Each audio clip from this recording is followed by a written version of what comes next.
Okay, I think I'm streaming. It's hard to tell. I haven't really figured out from YouTube streaming yet whether or not I am live until I actually see myself show up on the screen. I think I'm streaming, but yeah, I know I am now because obviously I can view my own stream. So, hello, welcome to the My Life for the Code YouTube channel. Where I have mostly done live streaming, but I'm thinking about doing some mono game tutorials. I think that would be kind of fun to do. There are plenty of mono game tutorials out there, but everyone's got a unique take on things, and maybe what I come up with might spin on help you out or whatever. But so I'm gonna do some game development again today. As you can see, I have a new camera. It's 1080p, so you get a bunch of room here. There we go. And I won't be as choppy, hopefully, as I was before. I had to sync up the mic with the cam with OBS. I wasn't really exactly sure on how that all played out. It took me a while. I have to add about a 2 millisecond or a 200 millisecond delay between when the picture shows versus the mic. But I think I did a couple tests and it looks like I'm synced up. So now again, this isn't Relic where I've done some live streaming before. This is codename Cloverfire right now. We haven't really picked a name for it. A buddy from work and I are planning on just kind of working on this on and off. I did a live stream before with it, and basically what I did, you can see a little bit better. I've got my Xbox controller here, and yeah, I just added the I have a kind of a game engine framework thing called not Cloverfire. That's the name of this. Cold Steel. That it's out on GitHub, and I added the directional pad for the controller support to it. So I'm kind of building that up as I go, and I need to add some stuff. So one of the things is that this is going to be essentially a twin stick shooter, and I'm just going to fly around this asteroid. And so I added the support for flying, but I haven't yet added the shooting capability, right? So that I think is what I'm going to tackle right now, is to add the shooting capability here. And then I might add alternate controls for the actual keyboard, since this presumably would go to more than just an Xbox where people have controllers for sure. So but anyways, so I'm going to add the additional firing mechanism for that. So now again, Cold Steel is the library I'm using. It's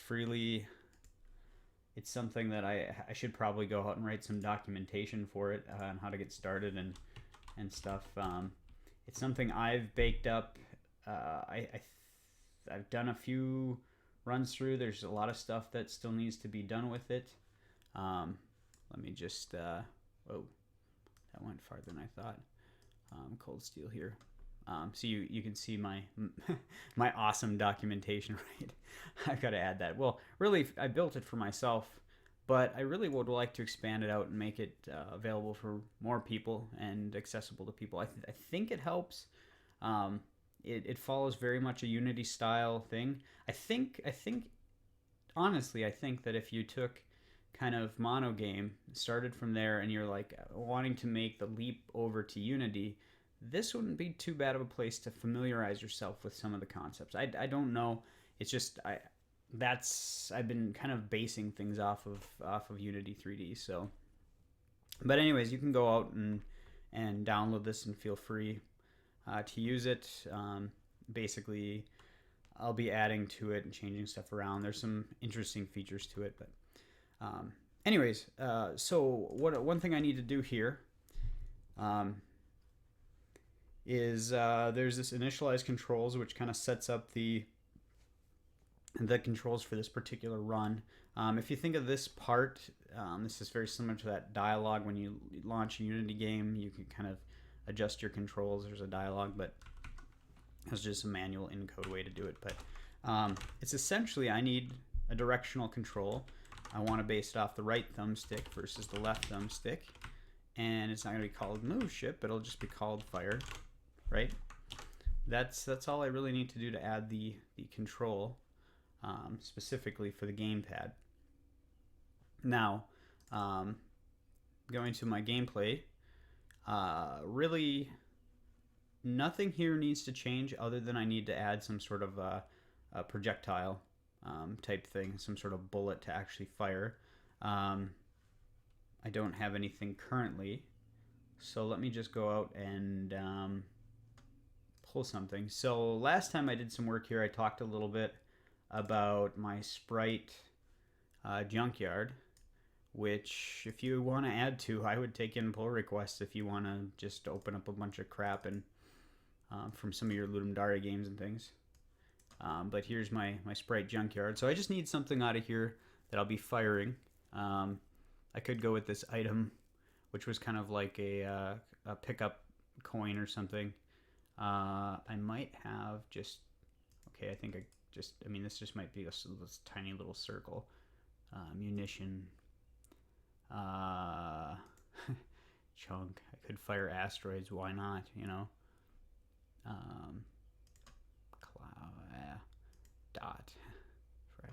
Yeah, there's a lot of stuff I could use here, so I'll just, you know what, let's just go with whatever this munition was, which is basically just a tiny little dot. That's not really the greatest thing to have in games. You kind of want to be able to see what you're shooting, but really for what I'm doing here and just getting the basic stuff down, we can change out textures and stuff later. All of these should probably change anyways. So yeah, this is just a tiny little circle. Whoops. And that's what I'll pull in. So I'm going to go ahead and copy that into my project here under my sprites folder. Let's see, munition.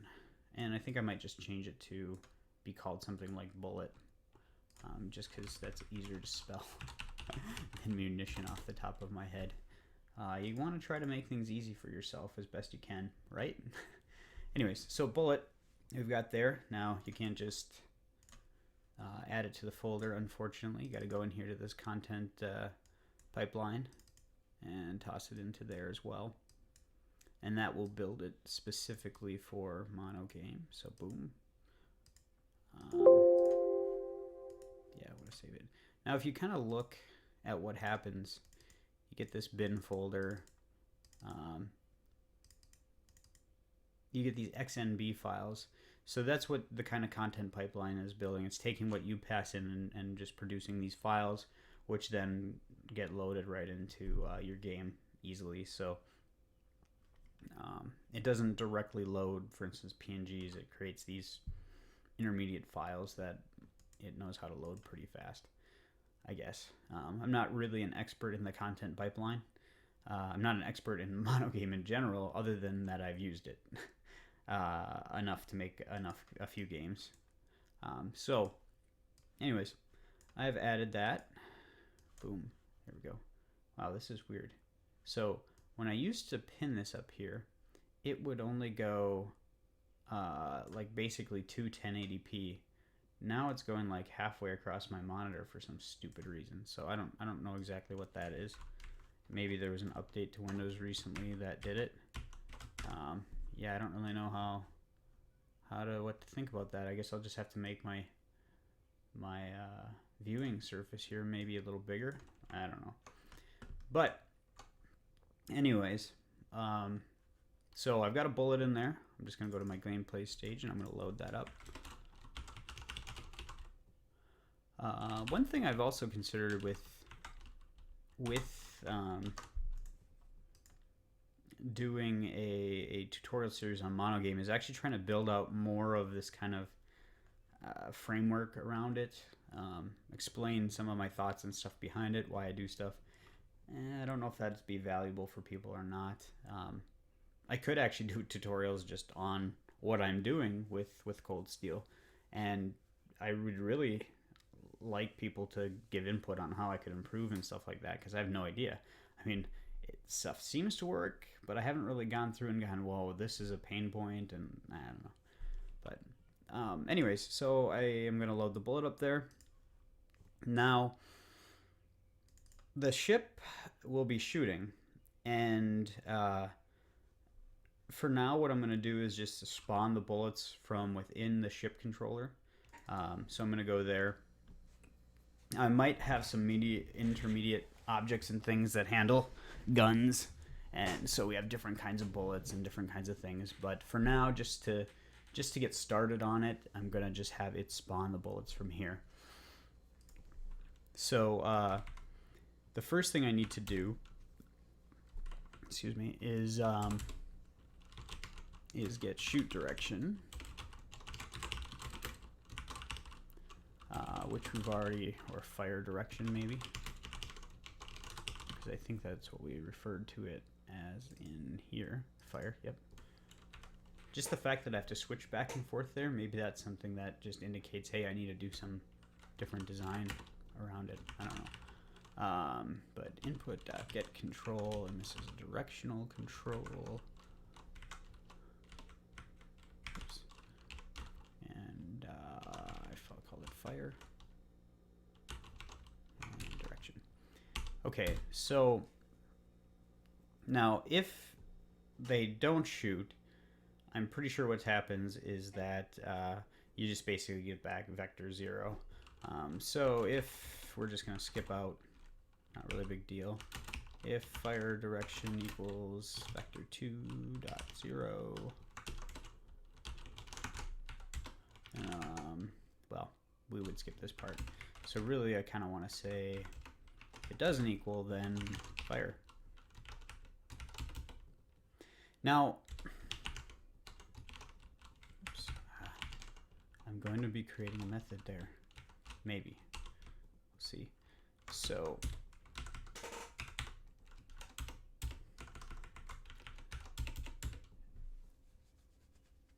and we probably need to pass it the direction, right?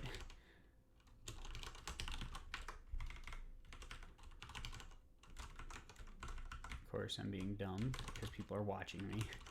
Actually, they aren't. Well, they might be. Let's see if anybody checking out here. Nope, 0 watching. I'm good. But somebody might be watching in the future. It's that person standing over your shoulder. Anyways, so we're gonna fire in a particular direction. I don't even know if I need to really want to call it just fire direction here. Just direction is probably good enough. So what I need to do is spawn a bullet. Now, this behavior class that I created has a lot of the same functions and methods and things that you get within the stage itself. So it's set up to basically interact with the stage fairly easily. So as you can see, I can do add game object. I would go set its position to, now I'm just going to set it for now just to where I am. Presumably you'd want it to be out from where you are just a little bit, so it starts like if you're here and your gun's out in front of you, you don't want the bullet starting in your head. You want the bullet starting at the end of the gun. Well, same thing is true of a ship, right? But that's okay for now. Those kind of little details, we'll figure that out. So we have to get our position, and we'll just set it so we're the same position. Now, it's going to have a, obviously it needs a sprite renderer, so we'll add that. New sprite renderer. And of course this takes a layer, which again, default layer is there because it's very similar to the stage. And I also have the get content method, just like I do on the stage class, and it pulls the same way. Now, one of the things that I wasn't really sure I liked about this is that these behaviors, I couldn't create a constructor and pull in the content because like this get content call requires you to have added the behavior to a game object And then that game object is how you access the stage to do stuff like get content and all that. Now, I'm not sure I'm happy with the way that turned out. We'll see. The other thing I want to do is provide a tag for this for now, because when we get into collision detection, which I'm not going to add a collider here yet, I just want to get bullets off shooting, we will, yeah, we'll want to know, okay, is this a bullet? What is this thing that is being shot at me or that I'm colliding with? Grab a drink here.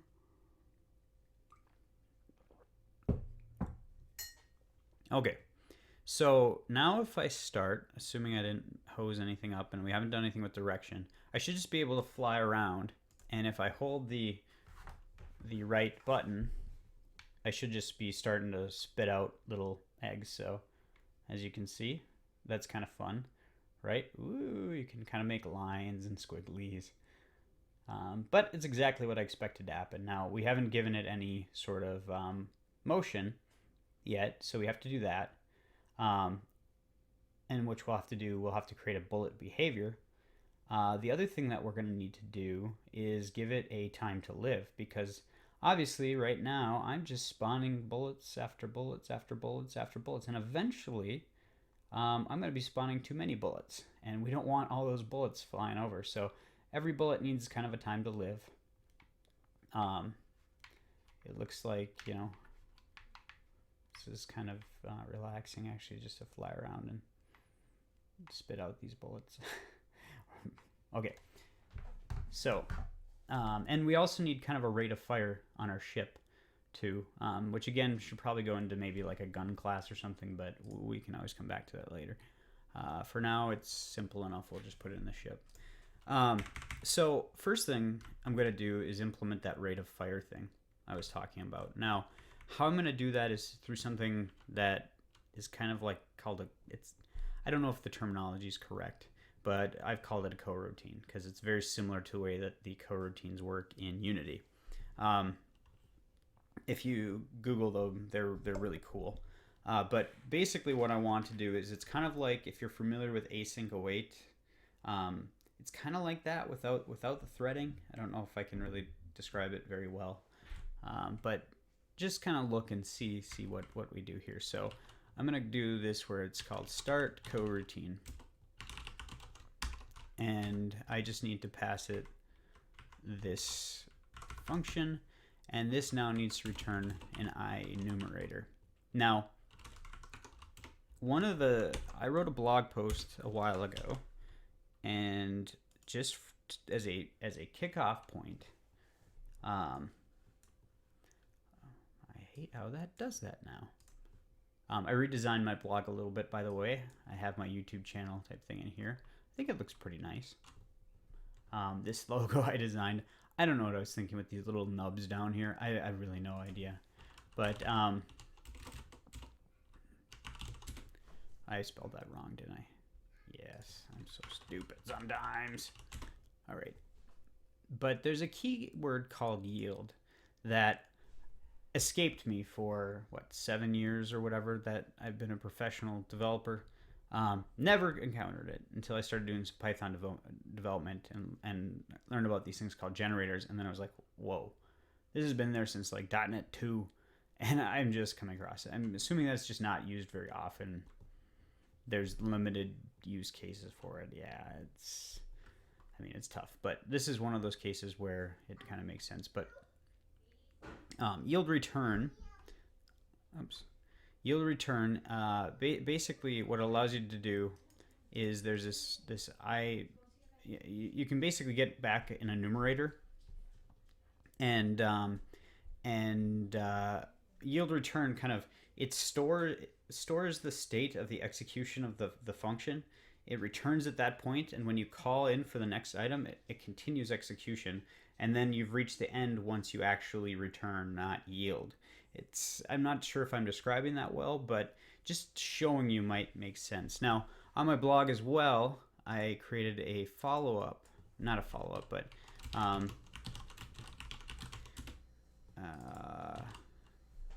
a thing called adding coroutine functionality to a monogame project. And this kind of explains a little bit about what I was doing, and how you have to kind of maintain state to say, okay, traditionally, if you want to, let me see, what was I actually doing here? Okay, it's keeping track of, like, I think rate of fire. Is that what it was? Yeah. So this is the exact situation I was talking about. Or no, this is a move to. So I want to move from point A to point B, but I want to turn off the ability to move in the meanwhile. But I don't want to have to maintain this kind of funky state of, okay, well, putting all this in the update, within this frame, I move this far, then I check to see if I've gone far enough, and then I stop and say, okay, I'm not moving towards this target position, and yeah. But basically, I take out all this kind of stuff and put it into a like a move to, like a coroutine type thing, and it just cleans up the whole process. You can read through this article. I'm not really going to explain everything. I'll just show you how it works. So so here, what I would want to do is we're going to just add a state that says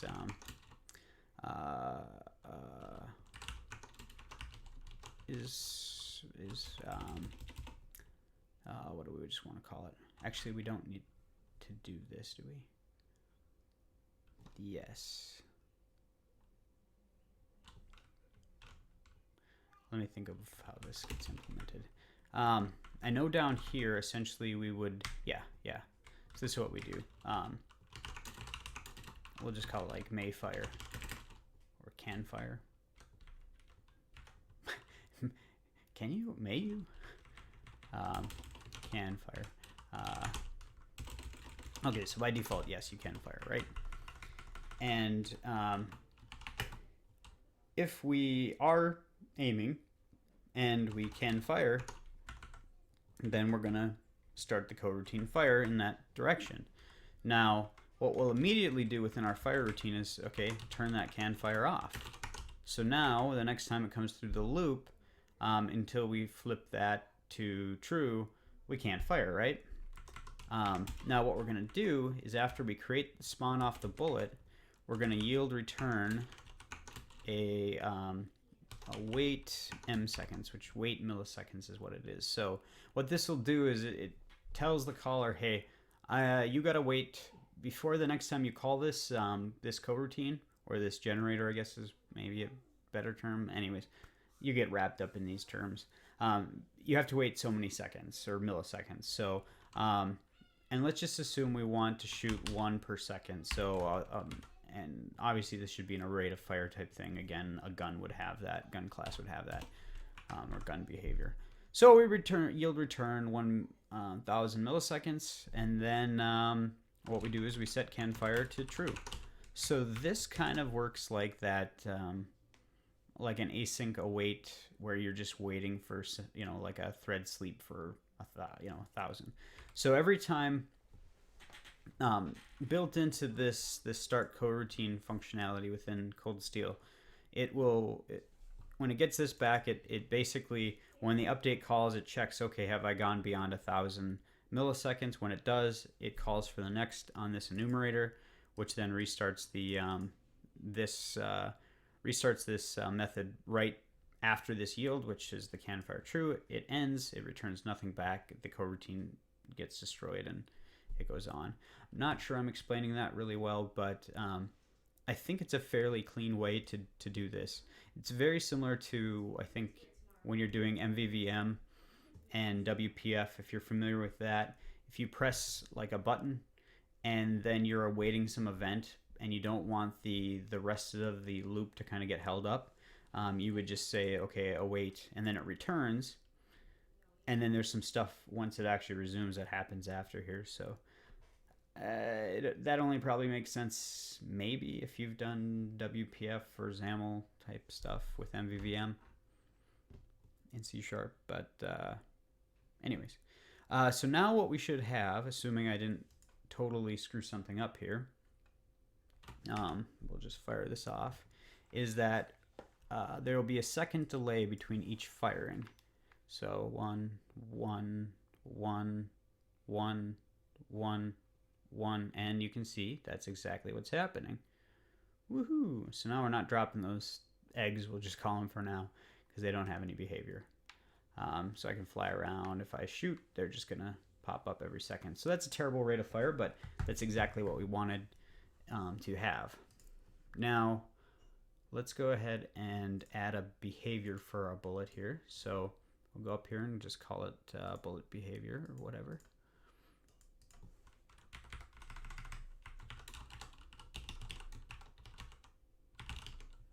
Okay, and this is of course a behavior.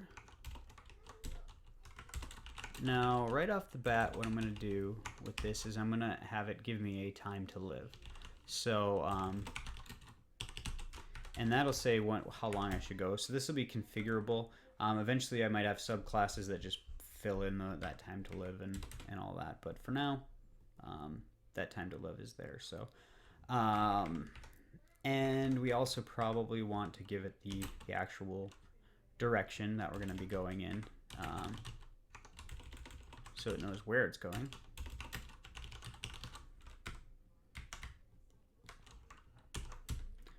And yeah, I think that's what we need.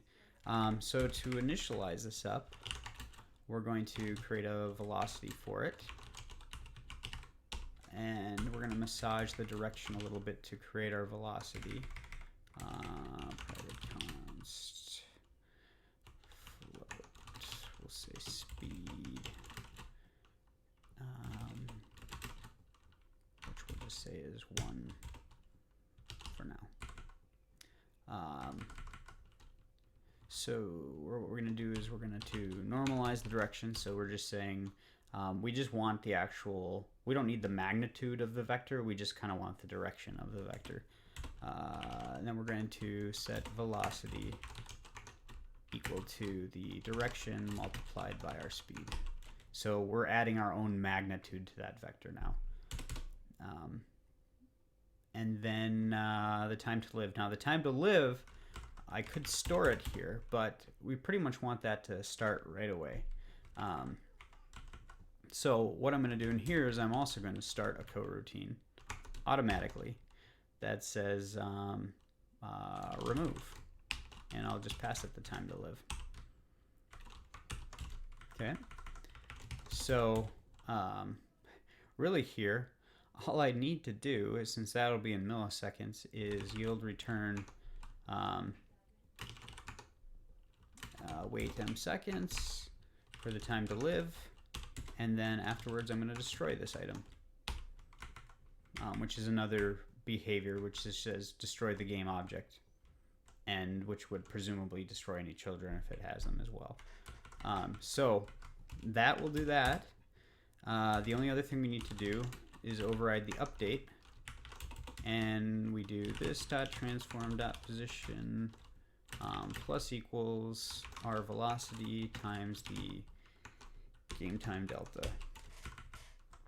Now that game time delta is important if you're not familiar with that, because essentially monogame tries to hold things at 60 frames per second. It's got VSync on, if you're familiar with that. It tries to synchronize frames with the actual monitor. It could go slower, or if you turn off some of those things, it could go faster. So you don't want to regulate your movement around the screen based on the CPU speed, because that can vary.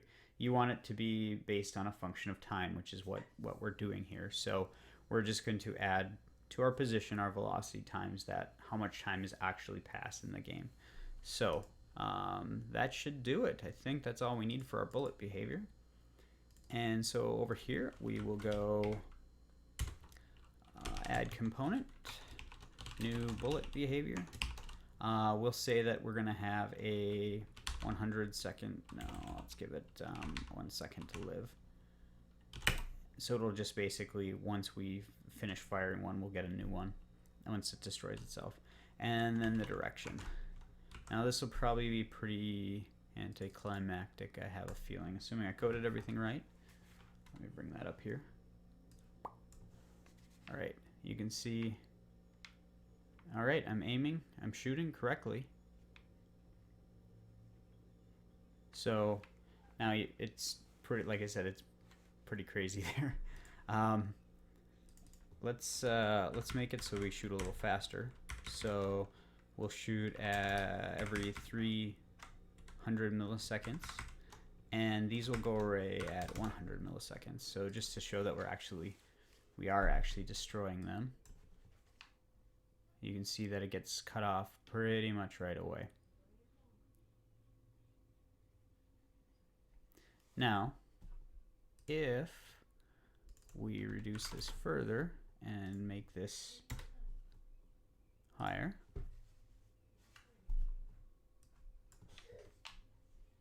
now we get to see some actual shooting, right?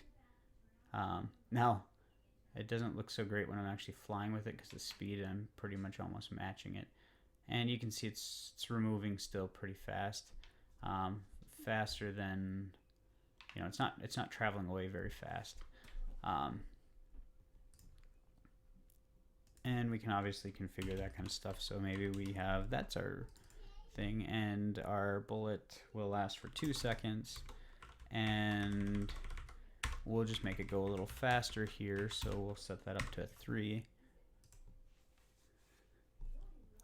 Now we should get a pretty, yeah, it's a pretty fantastically bad stream of them, but you can see we're getting them at a fast pace. Now, again, bullets should probably be bigger than this. There's a great little video out there about adding juiciness to your games. Familiar? Or the art of the screen shake. And bullets should be big, because this kind of looks wimpy. But it does what we need it to do, right? Now, let me slow that down a little bit, down to 2. Maybe they last for what? We'll just leave the time in there. Maybe we shoot every 100 seconds or so. Anyways, so yeah, we've got, you know, a basic shooting mechanism now. Now I've got that asteroid in there. We could make it so we could fire and shoot that thing down. Yeah, I mean, we could. Boom, boom, boom, boom, boom, boom, boom, boom, boom. I suppose I can add that quick. It wouldn't be too much. Basically what we need to do is add a collider onto the bullet itself, and then we need to add a collider onto the asteroid, and then we will, when the on collision happens, we remove or destroy the asteroid and it'll go away. So that's really not that complicated to implement here.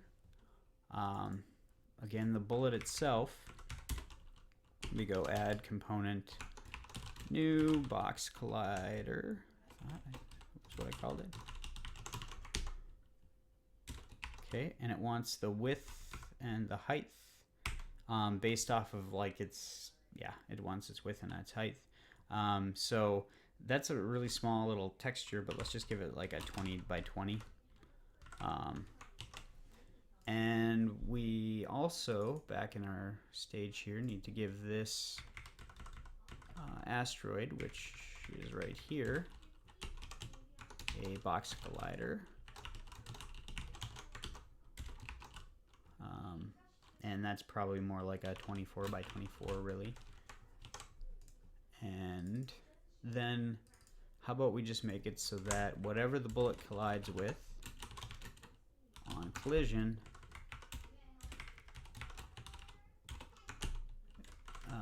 the game object that it collides with, that's this, we just destroy it. So presumably if the bullets hit each other, that wouldn't be great, but if they hit that asteroid, they should be destroyed, or it should be destroyed. So and something's not working right. So, oh, you know what it is? So during the Ludum Dare, I was having some issues with speed of my collision detection algorithm, which was crap. Still is crap, by the way. I would really like to get a better one in place, but I haven't put a lot of time into it yet. There's definitely some optimizations and stuff I've got to do there. But so one of the things I was trying to do is on this collider here, there is a property called isDynamic. So basically, if you have like a bounding box and it's never moving, it's not changed its position, which I suppose I could just determine that. I filter out all of those because I don't need to check out. I don't need to specifically check this box that's not moved against this box that has not moved. I don't need to do that. And I could just implement that in the collider. I just realized. So I don't. This isDynamic is stupid. It'll be deprecated eventually. I think I've got a way to do it now. In fact, let's go ahead and do that quick if I can. I think all I need to do. So this is my cold steel source, which again I don't know why it's doing that. In my collider, I've got this isDynamic and it's set true or false. What I kind of think I want to do is I want to make that so it's obsolete essentially. Now I'm using that internally. I actually tried this once. Set really I'm just gonna do nothing because I want it to be kind of more calculated. So what I could do is say, okay, get the game object, get its position, and say, okay, if the position hasn't changed, well, you don't need to check this one because it's not, I mean, it's static, right? So it's only static for that particular frame or that particular run around, but that could even potentially reduce down what I need to check collisions for and add collisions dynamically when I need them. So I don't know if this makes sense at all, but I think I will need to override update here and say, okay, private vector2 previous position.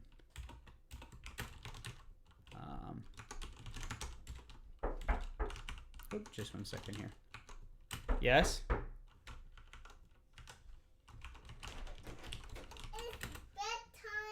It's bedtime? Yes.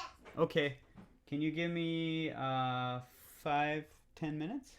Really? Yeah.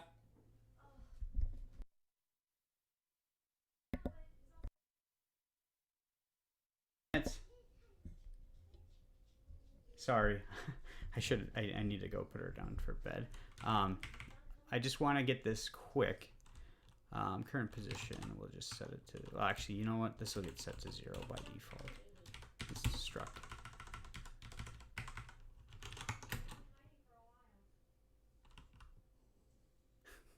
Anyways, if the, let's see, is it dynamic? It's true if the current position does not equal the previous position, right? So setting really doesn't make any sense. I just need to here do the previous position. Now I wonder if I'm actually updating these. I'll have to check that. So the previous position equals the current position, and the current position equals this transform dot, and I don't need a current position because I can just say this dot transform dot position. Oh, now does the colliders, do they get updated? This is a huge tangent, but so when the game object gets updated,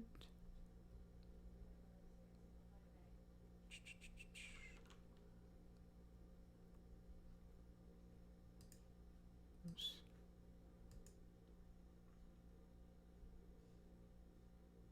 Date clears out components to update, adds range for each one updates. So it goes through and updates them, then updates their coroutines. So on the collider here, this will get updated. Other behaviors might get updated in the meanwhile. This isDynamic gets evaluated elsewhere. That happens in collision detection, which happens either before or after. So presumably, let me see, where does it, is it before or after? I think I put it after.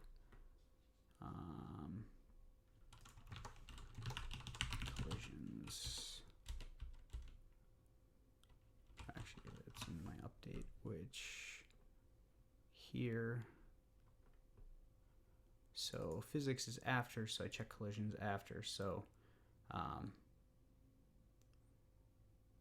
that'll be always true. So I do need a current, no. I don't exactly have the operations down yet. So we're gonna come back to this. Sorry, I got on a real tangent there. I'll just use the is dynamic as I've currently got it. I'm gonna come back and fix that at some point in time though. So is dynamic is true. That'll check it in collisions. Again, sorry for the little side tangent there. Now I should, boom, you see the asteroid goes away. So I want to make that thing dynamic, and I can do that. I just have to figure out how to get it to actually do that. So yeah, we'll figure that out later. Regardless, I gotta go put my daughter to bed because I said 5-10 minutes, and hopefully, well, it's only been 3, so I'm not should be going sooner than expected. But anyways, I might jump on again later if I've got some time. I know I've got to do some packing and things for this weekend coming up. But yeah, so that adds that. I'll go ahead and commit this really quick and send it up just in case my partner on this is working on it. Added shooting bullets. All right, sync that up. I could just jump to the command line. I should do it, would probably be faster. Anyways, well, I am done for now. Like I said, I might be on later tonight, maybe not. Not that anybody out there is actually watching me. All right, have a good one if I'm not.